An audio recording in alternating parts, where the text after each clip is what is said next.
नमस्कार दोस्तों, क्राइम तक में आप सबका स्वागत है। मैं हूं सुप्रतिम बैनर्जी। उत्तर प्रदेश में एक ज़िला है जालौन, और इस जालौन ज़िले में एक गांव है जिसका नाम है कठोर।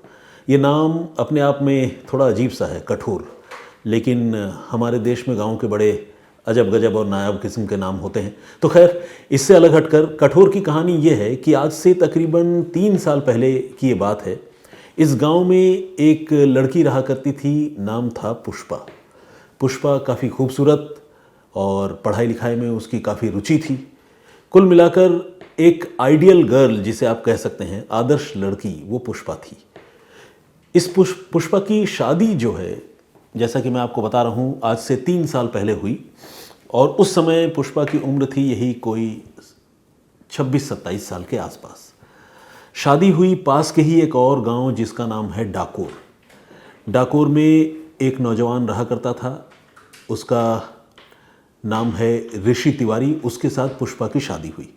ऋषि तिवारी पेशे से एक किसान था और उसके पास 20 बीघे पुश्तैनी ज़मीन थी। तो ठीक ठाक ज़मीन थी और इस 20 बीघे में वो खेती किसानी किया करता था। रोटी दाल घर की चलती थी और ऊपर वाले ने किसी चीज़ की कोई कमी नहीं दी। शादी हुई, उसके बाद पुष्पा और ऋषि को 2 बच्चे भी हुए। दोनों बच्चों की परवरिश की जिम्मेदारी अब पुष्पा और ऋषि के ऊपर थी। पुष्पा हालांकि पढ़ना चाहती थी और उसने इंटरमीडिएट तक की या +1 तक की पढ़ाई की थी और इसके बाद उसका ग्रेजुएशन जस्ट स्टार्ट हो रहा था। लेकिन जब 2 बच्चे हुए तो 2 बच्चों की परवरिश की जिम्मेदारी चूँकि माँ पर सबसे ज़्यादा होती है, तो पुष्पा ने और उसके पति ऋषि ने यह तय किया कि ठीक है, अब आगे एडुकेशन पर परसू करने का ज़रूरत नहीं है, पढ़ने की ज़रूरत नहीं है। तो दोनों ने ये कॉल लिया कि अब पुष्पा जो है और आगे पढ़ाई करेगी नहीं। हालांकि वो बीएससी की तैयारी कर रही थी। तो कुल मिलाकर ये सारी चीज़ें ये बताने के लिए काफ़ी हैं कि पुष्पा जो है अपने फैमिली के लिए, towards her husband and children, वो काफ़ी कमिटेड थी। अब 3 साल बाद, अभी लास्ट टू लास्ट मंथ की मैं आपको बात बता रहा हूँ, मई के महीने की 27 मई को पुष्पा अपने पति के साथ मोटरसाइकिल पर अपने मायके जाने के लिए निकली। यानी वो गांव डाकोर से अपने मायके गांव कठोर जा रही थी और दोनों बच्चे भी साथ में थे। तो ये लोग निकले और निकलने के बाद गांव के बिल्कुल करीब आकर पुष्पा ने अपने पति से कहा कि उसे कोई काम याद आया है तो वो यहाँ से वो काम करते हुए और किसी से मिलती हुई जाएगी, तो इसीलिए वो आगे चला जाए बच्चों को लेकर। तो पुष्पा का जो पति है ऋषि, वो दोनों बच्चों को लेकर आगे अपने ससुराल गया। कुछ देर वहाँ पर रुका, इंतज़ार करता रहा कि पुष्पा आएगी, लेकिन पुष्पा जो है वो ससुराल नहीं आई, देर हो रही थी उसे। तो फिर जो ऋषि है वो वापस अपने गांव डाकोर वो वापस चला गया। इसके बाद कई घंटे गुजर गए।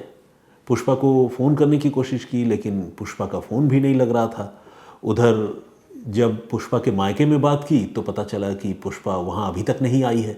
अब ऋषि को चिंता होने लगी, फिक्र होने लगी कि अरे क्या हो गया, बिल्कुल दोनों गांवों के बीच से अचानक से वो कैसे गायब हो गई। तो ये पूरा दिन जो है 27 मई की जो मैं बात आपको बता रहा हूँ, ये पूरा दिन पुष्पा को ढूंढने में निकल गया। वो काफ़ी परेशान रहे और अगले दिन उन्होंने लोकल पुलिस स्टेशन में पुष्पा की गुमशुदगी की रिपोर्ट दर्ज करवाई। मोबाइल फ़ोन स्विच ऑफ हो चुका था, पुष्पा का कोई पता नहीं चल रहा था। इसके बाद वो इंतज़ार करते रहे, अपने तौर पर ढूंढते रहे। दूसरे जो भी नाते रिश्तेदार ज़िले से बाहर रहते थे या पुष्पा के घर के जो रिलेटिव्स थे, उनको भी इन लोगों ने कांटेक्ट किया, लेकिन पुष्पा का कोई पता नहीं चला। अब पूरे परिवार की परेशानी और टेंशन वो लगातार बढ़ती जा रही थी। दोनों छोटे छोटे बच्चे भी, उनका भी रो रो कर बुरा हाल था क्योंकि उनकी मम्मी का कोई पता नहीं चल रहा था। इसके बाद कई दिन गुजरे। 27 मई को वो गायब हुई थी और आखिरकार 7 जून को पुष्पा के पति ऋषि तिवारी को लोकल पुलिस स्टेशन से एक फ़ोन आया और फ़ोन करने वाले शख्स ने ये बताया कि हमारे ज़िले में तो नहीं और राज्य में भी नहीं, उत्तराखंड में जो जगह है भीमताल, वहाँ पर एक महिला की लाश मिली है। और जैसी तस्वीर आपने अपने पत्नी की हमें दी है और जैसा हुलिया आपने अपनी पत्नी पुष्पा का बताया है, वो लाश काफ़ी हद तक उससे मिलती जुलती है। तो हमारी आपसे रिक्वेस्ट है कि एक बार आप भीमताल चले जाएं और वहाँ लोकल पुलिस की मदद से उस लाश को एक बार देखें, ये कंफर्म करें कि कहीं वो पुष्पा की लाश तो नहीं है। ये सुनते ही ऋषि तिवारी का दिमाग घूम गया। उसे समझ में नहीं आया कि वो कैसे रिएक्ट करे। इतने दिनों से वो इंतज़ार कर रहा था कि पुष्पा का कोई सुराग मिलेगा, पता चलेगा। अब सुराग मिला भी तो लाश की सूरत में मिला। वो ऊपर वाले से प्रार्थना करने लगा कि भगवान पुष्पा ना हो। खैर, वो निकला जालौन से और अपने पिता के साथ वो पहुंचा Bhimtal, Uttarakhand. Local police station में बातचीत की, पास के हॉस्पिटल में गया। ये 9 जून का दिन था। 7 तारीख को डेड बॉडी मिली थी। 9 जून का ये दिन था, 2 दिन बाद का, जब मॉर्चरी में उन्होंने वो लाश देखी तो देखते ही ऋषि को लगा कि जैसे वो ज़मीन पे गिर पड़ेगा, उसका दिमाग घूम गया। ये पुष्पा की ही लाश थी और लाश जो है काफ़ी पुरानी थी और काफ़ी ख़राब हो चुकी थी। ऋषि बहुत बुरी तरह से रोने लगा, उसे संभालना मुश्किल होने लगा। पुलिस ने उससे आगे की पूछताछ शुरू की और बताया कि कैसे आपकी पत्नी गायब हुई, कहाँ गायब हुई, कोई जानकारी, कोई सुराग उसके बारे में आप लोग क्यों नहीं लगा पाए। और अब जब ये लाश यहाँ मिली है तो बहुत शक है कि हो सकता है कि उसकी हत्या हुई हो, क्योंकि अकेली महिला यहाँ पर आएगी घूमने के लिए, ये बात भी समझ में नहीं आती है। बाल बच्चेदार है, पति हैं आप, तो क्या हो सकता है। तो ऋषि जो है वो बड़ा क्लूलेस था। उसे समझ में नहीं आ रहा था कि वो पुष्पा की मौत की वजह या जिम्मेदार किसको माने, क्या करे। हालांकि उसके मन में कुछ खटका या आशंका जैसी चीज़ तो थी, लेकिन वो खुलकर इन बातों को बता नहीं पा रहा था, क्योंकि जब तक सच्चाई सामने नहीं आ जाए वो क्या करे। बहुत परेशान था वो। तो खैर, पुलिस ने अब पुष्पा का जो मोबाइल नंबर है, उस मोबाइल नंबर की जो CDR है वो निकलवाई और CDR निकलवाने के बाद बहुत बारीकी से उसकी जांच की। पुलिस ने ये देखा कि पुष्पा 27 मई को जो अपने ससुराल और मायके के बीच से जो गायब हुई थी, वहाँ से गायब होकर वो सीधे जालौन से गई थी दिल्ली। और दिल्ली रहने के बाद वो फिर दिल्ली से आई उत्तराखंड, और दिल्ली से उत्तराखंड आते वक्त पुष्पा के नंबर के साथ एक और सस्पिशियस मोबाइल नंबर जो है वो लगातार ट्रैवल कर रहा था। उत्तराखंड आने के बाद ये लोग उत्तराखंड में रुके और फिर भीमताल, जहाँ पर लाश मिली, वहाँ तक पुष्पा गई। इस पूरे रूट में पुष्पा के नंबर के साथ एक नंबर जो है वो कॉमन तौर पर लगातार पुलिस को टेक्निकल सर्विलांस में विजिबल हो रहा था, दिख रहा था। अब सवाल ये था कि ये नंबर किसका है, पुष्पा का कोई करीबी, कोई जानने वाला। तो जब इसके बारे में पुलिस ने पड़ताल की और ख़ासकर ऋषि से स्पेसिफिकली पूछा कि भाई कोई ऐसा आदमी जो आपके गांव का या जानने वाला हो, जो पुष्पा को भी जानता हो, आपको भी जानता हो, जो दिल्ली में रहता हो, आप बताइए। जैसे ही पुलिस ने इतनी सारी बातें पूछी तो फ़ौरन ऋषि जो है वो बोल पड़ा कि हाँ, एक लड़का है जिसका नाम है अभिषेक। वो हमारे घर भी आता जाता था और वो दिल्ली में काम करता है किसी होटल में, प्राइवेट होटल में, और वो हमारा जानने वाला है। लेकिन आप ऐसा क्यों पूछ रहे हैं? तो पुलिस वालों ने कहा कि हमें शक है कि पुष्पा की गुमशुदगी और उसकी मौत के पीछे अभिषेक का हाथ हो सकता है। आपको कोई ऐसा शक? तो उसके पति ने कहा, जी बिल्कुल, मुझे भी शक है, और अभिषेक हमारे घर आता जाता ज़रूर था, लेकिन वो ऐसा करेगा ऐसा मैं सोच नहीं सकता था, इसलिए मैंने अभी तक आप लोगों को ये बात नहीं बताई थी। अब पुलिस ने पूछा कि ठीक है, आप अब हमें डिटेल में बताइए कि अभिषेक कौन है, क्या करता है। तो ये पता चला, जो ऋषि ने बताया, कि अभिषेक जो है उसी के गांव का रहने वाला लड़का है, गांव डाकोर का, और वो दिल्ली में एक होटल में काम किया करता है। महीने में वो एक बार अपने गांव आता है, अपने परिवार वालों से मिलता है और फिर वापस चला जाता है। लेकिन जब वो दिल्ली में काम नहीं करता था तब, और जब वो दिल्ली से आता था तब, कुछ दिनों के लिए, इस समय में वो ऋषि तिवारी जो है उसने अभिषेक से ये रिक्वेस्ट की थी कि तुम मेरे बच्चों को ज़रा देख लिया करो, उनकी पढ़ाई लिखाई थोड़ा तुम संभाल लिया करो। तो अभिषेक को इस बात से कोई एतराज़ नहीं था। बदले में अभिषेक को ऋषि जो है वो 1000 रुपये देता था। तो एक तरह से देखा जाए तो ये अभिषेक जो है वो पुष्पा और ऋषि के बच्चों का ट्यूशन टीचर था, जो कभी कभी ओकेशनली उनको पढ़ाने आता था और बदले में 1000 रुपये उसे मिलते थे। लेकिन इसके आगे की कहानी ये थी जो आगे तफ्तीश में पता चली, और तफ्तीश में जो कहानी पता चली वो बताने से पहले मैं आपको ये भी बता दूं कि पुलिस जो है अब अभिषेक के पीछे पड़ चुकी थी, उसे अरेस्ट करने की कोशिश में लगी थी, और उसकी लोकेशन पुलिस ने जब ट्रेस की तो वो जालौन के पास ही नज़र आया। हालांकि उसका जो स्टेशन था वो दिल्ली था, लेकिन वो जालौन के पास नज़र आया, और इत्तेफाक से चूंकि घर के पास ही वो था तो पुलिस ने उसे अरेस्ट कर लिया। उससे भी पुलिस ने पूछताछ की। शुरू में उसने पुलिस को झूठी सच्ची बातें बताई, लेकिन फिर बाद में उसने कबूल कर लिया कि उसी ने पुष्पा की हत्या की है। लेकिन अब सवाल ये है कि पुष्पा की हत्या क्यों की है। तो इसका जवाब अभिषेक से और ऋषि तिवारी से, दोनों से पूछताछ करने के बाद जो सामने आया वो कुछ यूँ है। अभिषेक पुष्पा और ऋषि के घर में उसके बच्चों को ट्यूशन पढ़ाने जाता था। अक्सर जब ऋषि घर में नहीं होता था तो बच्चों को ट्यूशन पढ़ाने के दौरान उसकी पुष्पा से बातें हुआ करती थी। धीरे धीरे ये बातें जो है वो मुलाकातों में तब्दील हो गई, और दोनों के बीच में बहुत ही गुप्त तरीके से, सीक्रेट तरीके से एक अफेयर की शुरुआत हो गई। पुष्पा, जिसे अब तक मैं एक बिल्कुल आइडियल लड़की और माँ बता रहा था, उसने जो है अपनी सीमाएं लांघी, और 2 बच्चों की माँ होने के बावजूद, भरा पूरा परिवार, पति, सब कोई होने के बावजूद उसने अभिषेक से नज़दीकियाँ बढ़ाई, और अभिषेक से ये नज़दीकी जो है लगातार बढ़ती रही, और दोनों काफ़ी करीब आ गए, और 2 सालों तक ये प्यार मोहब्बत का सिलसिला चलता रहा। हद ये हो गई कि यहाँ, हालांकि इसको भी हम जस्टिफाई तो नहीं कर सकते, लेकिन यहाँ तक भी जो है उसको एक लिमिट में इसलिए कह रहा हूँ क्योंकि यहाँ तक भी कत्ल जैसी संगीन वारदात की बुनियाद जो है वो तैयार नहीं हुई थी। लेकिन ये पुष्पा जो है अब अभिषेक के पीछे पड़ गई थी, और बार बार उससे ये कहने लगी थी कि तुम मुझसे शादी कर लो। अभिषेक जो रिलेशनशिप में था उसका ये कहना है कि मैं पुष्पा के साथ पहले दिन से अफेयर में था, और पहले दिन से ही जब हम लोग करीब आए थे, पास आए थे, उसी समय मैंने ये क्लियर कर दिया था कि तुम शादीशुदा हो, तुम्हारा अपना परिवार है, बच्चे हैं, तो इस रिलेशन को भले हम कंटिन्यू करें लेकिन मैं कभी तुमसे शादी नहीं करूँगा। लेकिन उस समय पुष्पा इस रिलेशन में आ तो गई, लेकिन उसके मन में ये थी कि वो अपने पति ऋषि को छोड़कर अभिषेक से शादी कर ले। और अभी जब ये 2 साल इस अफेयर को हो चुके थे तो पुष्पा लगातार अभिषेक के ऊपर दबाव बनाया करती थी कि मुझसे शादी कर लो, उसे डराया धमकाया भी करती थी, और अभिषेक जो है अब इन चीज़ों से ऊब गया था, परेशान हो गया था। तो उसने ये तय किया कि इस पूरे मामले का कोई हल तो निकालना ज़रूरी है, लेकिन वो सोच नहीं पाया था कि क्या हल होगा।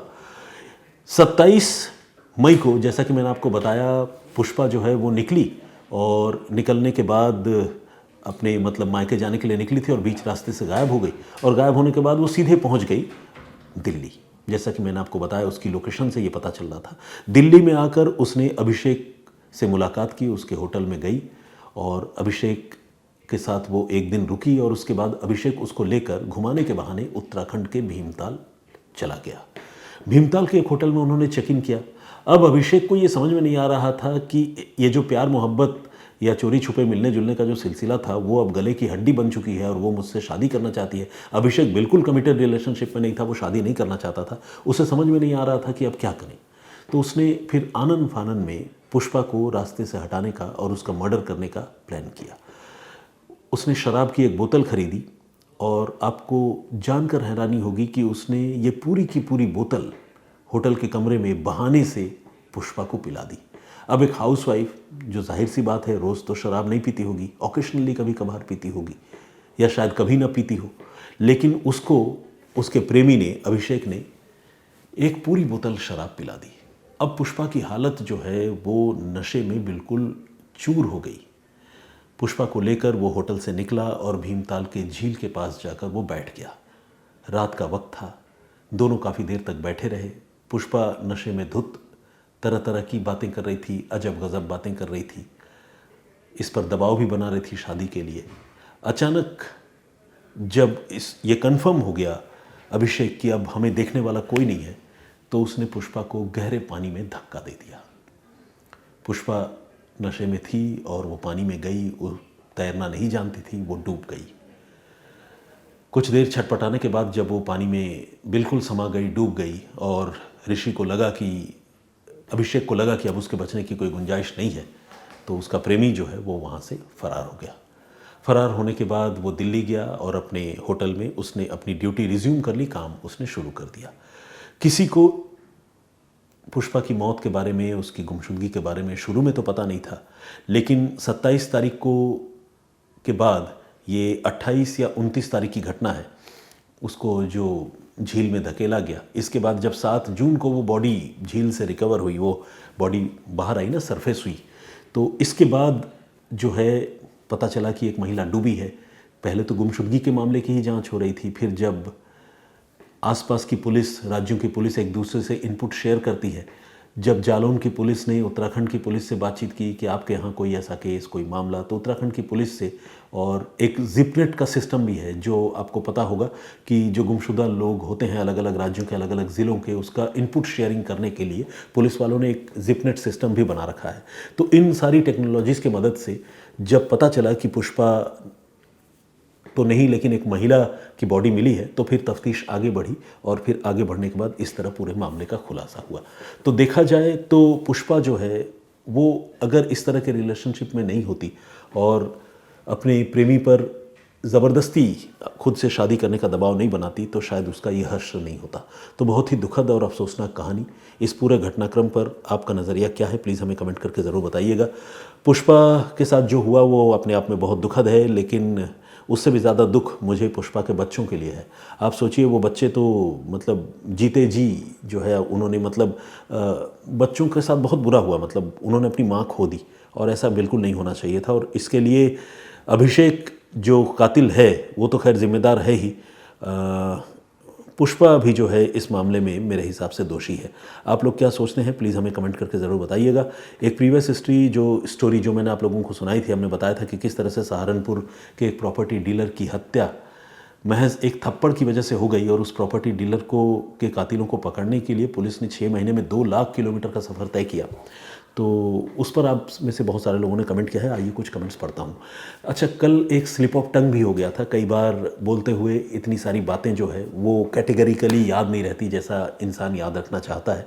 तो मैं कल ये बताना चाहता था कि जब कत्ल हुआ तो पीड़ित परिवार के लोग 200 मीटर तक दौड़ कर गए, लेकिन वो मीटर की जगह ज़ुबान से किलोमीटर निकल गया, और किलोमीटर क्या निकल गया, आपने बड़ा प्यार दिया उसके बदले में। बहुत सारे कमेंट्स किए और सारे लोगों ने मुझे ये एहसास दिलाया कि तुमने गलत बोला है। तो थैंक यू वेरी मच, आप सारे लोगों का बहुत बहुत धन्यवाद इतने सारे कमेंट्स करने के लिए और ये बताने के लिए कि 200 मीटर ही होगा, 200 किलोमीटर कोई दौड़ नहीं सकता। लीजिए, हेमराज यादव जी हैं, उन्होंने लिखा है कि सर आप गलती से 200 मीटर की जगह 200 किलोमीटर बोल रहे हैं। बिल्कुल, मैंने वो गलती स्वीकार की है मित्र। सोमा इलेक्ट्रिक, इन्होंने भी वही कमेंट किया है और इन्होंने हंसी वाली इमोजी बनाई है। भास्कर अरगड़े साहब हमारे रेगुलर लिसनर हैं। प्रांजल है, I am in love with your voice, इन्होंने लिखा है, थैंक यू वेरी मच, क्या बात है, बहुत बढ़िया कॉम्प्लीमेंट है। अफेक्शनेट कोरस या कुछ इस तरह से अफेक्शनेट समथिंग के नाम से एक आईडी है, उन्होंने आवाज़ की तारीफ़ की है और दिल से सैल्यूट है कहा है। जगदीश चांडेगड़ा जी भी आवाज़ की तारीफ़ कर रहे हैं, रेगुलर लिसनर हैं, रोज़ सुनते हैं, रोज़ कमेंट करते हैं, और उन्होंने कहा है कि राधे जय श्री कृष्ण, ऐसा उन्होंने उद्घोष करते हुए मुझे ग्रीट किया है। WRFC, इन्होंने भी 200 किलोमीटर तक भागकर पीछा किया, ऐसा बोलकर उन्होंने मेरे लिए गालियां भी लिखी हैं और साथ में इमोजीज भी भेजी है। तो खैर, जैसी जिसकी सोच, अब मैं सोशल मीडिया है, आप समझ सकते हैं लेकिन जो भी आप हैं, आप अगर क्राइम तक के दर्शक हैं तो आपसे रिक्वेस्ट है कि कम से कम एब्यूसिव वर्ड तो ना लिखिए दोस्त। मैंने आपका कुछ बिगाड़ा नहीं है, मुझसे कोई चूक हो गई, मानवीय भूल हो गई, आप मुझे गालियां दें, ये बात तो मज़ा नहीं आता दोस्त, तकलीफ़ होती है। तो एनीवे, चलिए ठीक है। इसके बाद बाबू हैं, उन्होंने भी लिखा है कि 200 किलोमीटर पीछा कौन करता है यार, वो भी पैदल, 4 व्हीलर से भी नहीं करेगा। चलो 200 मीटर मान लिया, इन्होंने मान लिया, दया कर दिया मुझ पर। और खैर, और भी बहुत सारे लोगों ने कमेंट किया है। साई रत्ना जी ने भी कमेंट किया है, PK चंद्रा साहब हैं, परूप श्रेष्ठा जी हैं, और श्रीवर्धन समथिंग के नाम से एक आईडी है, निवेदिता गुप्ता जी, इन्होंने स्टोरी टेलिंग की तारीफ़ की, बहुत धन्यवाद आपका। ब्रिजेंद्र सिंह जी हमारे रेगुलर लिसनर हैं। लुकैन के नाम से एक आईडी है और उन्होंने कहा है कि आप का स्टोरी सुनाने का तरीका बहुत बढ़िया है, आप आराम से सुनाते हैं, और उन्होंने बहुत लंबा सा कमेंट किया है। मैं अभी वो पूरा कमेंट तो आप लोगों के सामने नहीं पढ़ता, लेकिन मैं वो कमेंट तसल्ली से ज़रूर पढ़ूंगा, इतना मैं आपको बताना चाहता हूँ। लुकैन 1 in 1 के नाम से आईडी है। तो एनीवे, और इसके अलावा यू रिपोर्ट गुड, ऐसा RSSN6HB के नाम से एक आईडी है, उन्होंने लिखा है एनालिसिस इज़ गुड। जय अवस्थी जी रेगुलर लिसनर हैं। होमी राय ने भी कमेंट किया है। बहुत बहुत धन्यवाद आप सारे लोगों का। एक और बात जो मैं आप लोगों को बताना चाहता हूँ, कल मैंने आप लोगों से कहा था कि सहारनपुर की पुलिस ने ये क्लेम किया कि वो 2 लाख किलोमीटर किलर्स को पकड़ने के लिए ट्रैवल करती रही। तो क्या 2 लाख किलोमीटर कोई ट्रैवल कर सकता है 6 महीने में? पुलिस वाले, ये सवाल मेरे मन में था। तो उसका जवाब वहाँ के पुलिस ऑफिसर से मैंने पूछा था। उन्होंने ये बताया कि उन्होंने सिर्फ कोई कार लेकर 2 लाख किलोमीटर एक बार में ट्रैवल नहीं किया, बल्कि अलग अलग दिशाओं में गए और कई बार उन्होंने ट्रेन से ट्रैवल किया, कई बार किसी जगह पर रुके, कैंप किया, फिर वहाँ से आगे निकल गए। इस तरह से वो कातिलों को ढूंढने के लिए अलग अलग मोड ऑफ ट्रांसपोर्टेशन से लगातार ट्रैवल कर रहे थे और उन सबको जोड़कर उन्होंने 2 लाख किलोमीटर की बात कही थी। तो ये उनका पॉइंट ऑफ व्यू था और मुझे लगा कि ये बात उनकी अब समझ में आ रही है और काफ़ी हद तक सही भी है। तो खैर, आज के लिए इतना ही। मुझे इजाज़त दीजिए। अपना बहुत ख्याल रखिए, सुरक्षित रहिए। जय हिंद, जय भारत।